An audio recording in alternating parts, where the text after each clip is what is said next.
foreigners and their access to public services in South Africa looked set to be key election issues in the run-up to the polls on the 8th of May 2019. However, politicians have been warned not to inflame xenophobia in the country. The Gauteng Premier, David Mark, threatened to force Southern African countries to pay for their citizens' access to health services, as the burden on the resources of the country's economic hub threatens to spiral out of control. In his State of the Province address, Mark revealed that the public health system of Gauteng serves 20 million healthcare users every year, compared to 7 million in 1994. The province now has a population of 14.7 million. According to the mid-year estimates from Statistics South Africa. Mark admitted that the public healthcare system of the province faces tremendous pressures and challenges due to mismanagement and corrupt practices of concerned officials.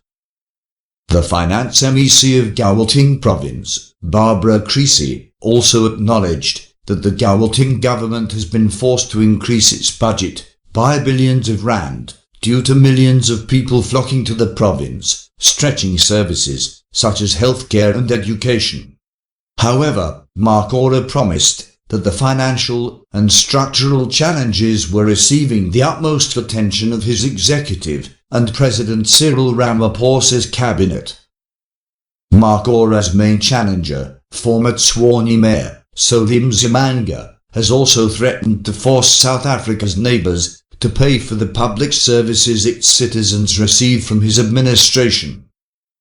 The Democratic Alliance will seek to recover hospital and school costs from foreign embassies and will push for deductions from the Southern African Customs Union, which covers Botswana, Lesotho, Namibia, South Africa and Eswatini, according to the Democratic Alliance's Gauteng election manifesto, which Mzimanga launched.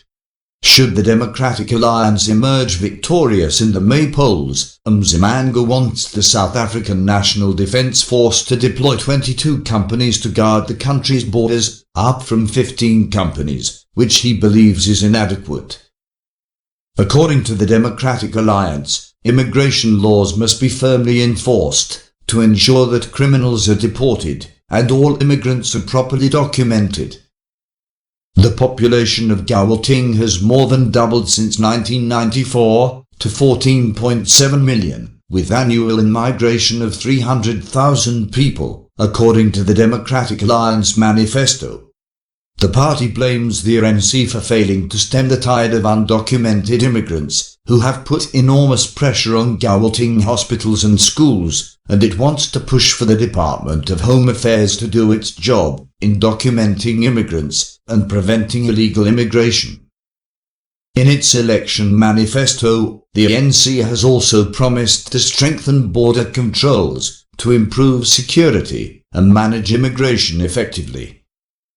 The Director of Consortium for Refugees and Migrants in South Africa, Tifolo Flisinta, told independent media that David Mark and the Democratic Alliance's statements were purely discriminatory and xenophobic utterances.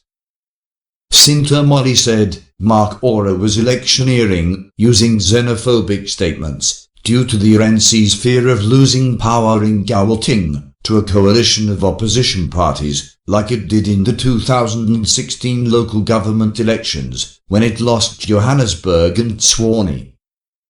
He said the xenophobic statements violated the Constitution's provision that everyone has a right to access basic health care and the National Health Act.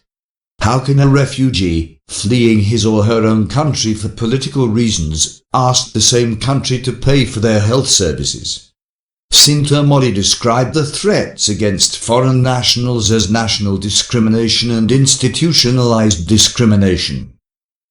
He accused David Mark and the Democratic Alliance of putting foreign nationals' lives at risk. The mayor of Johannesburg City, Herman Mashaba, has previously claimed that one of the reasons for the city's failure to provide services was the influx of foreign nationals, but Sintamoli dismissed this, saying no research supports these statements. These are just unresearched and unverified reasons for xenophobia and discrimination, said Sintamoli. The Consortium for Refugees and Migrants in South Africa has also lodged a complaint with the Electoral Commission of South Africa against a new KwaZulu-Natal-based political party, the African Basic Movement, which has promised to force foreign nationals to leave South Africa should it win the upcoming elections.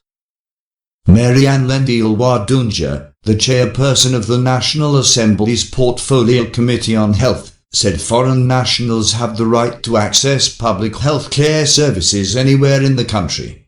She said foreign nationals being denied access to health services has not come to the committee's attention. She added that the committee has never demanded that neighbouring countries must pay for their citizens' access to healthcare services in South Africa. Please check in the description box below for the links to the sources of this report. Thanks for watching. Please comment, like, share and subscribe.